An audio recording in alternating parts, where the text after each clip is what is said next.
যাক, মিস্টার গাঙ্গুলি তাহলে পথে এসেছেন। সোজা আঙুলে ঘি না ওঠায় আঙুল পাকাতেই বেচারা সুর করে আমার ইশারায় নাচতে শুরু করেছেন। আর এবার থেকে এটাই হবে, আমি যখন ইশারা করব, যখন ডুগডুগি বাজাবো, আপনাকে নাচতে হবে আয়ুষ্মান গাঙ্গুলি। ভালো করে ঘুম পাড়াবেন। আমি পাশের গাড়ি আছি।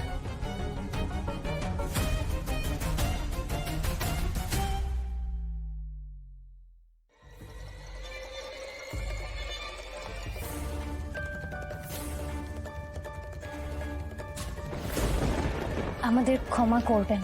আমি জানি দাদা হয়তো আপনাকে এখানে জোর করে এনেছে। আমাদের জন্য যদি আপনার কোনো রকমের অসুবিধে হয়ে থাকে, আপনি প্লিজ আমাদের মাফ করবেন। এটাকে কি বলে জানেন?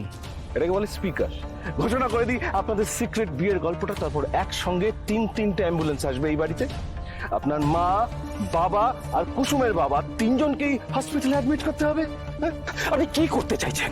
শুধু আপনাকে আমার সঙ্গে যেতে হবে। কোথায় যেতে হবে বলুন, আমি যাব। আমার বোনের কাজের লোক হয়ে আমার বাড়িতে থেকে যান।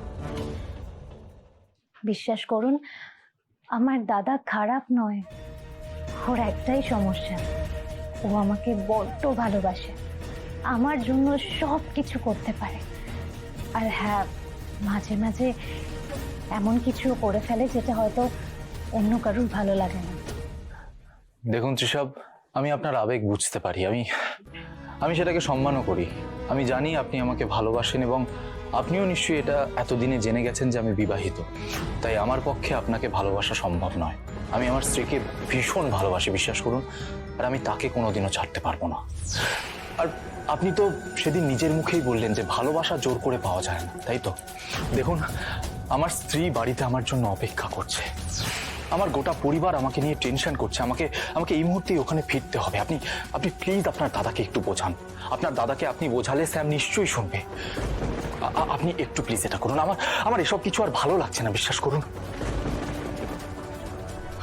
থ্যাংক গড, অ্যাটলিস্ট তৃষা আমার প্রবলেমটা বুঝতে পেরেছে। এবার এই সমস্ত কিছু থেকে বের হতে আমার আর কোনো অসুবিধা হবে না। আপনি যান, আমি সামলে নেব। আমি বা দাদার কখনো আপনার পথে আসবো না, কথা দিচ্ছি।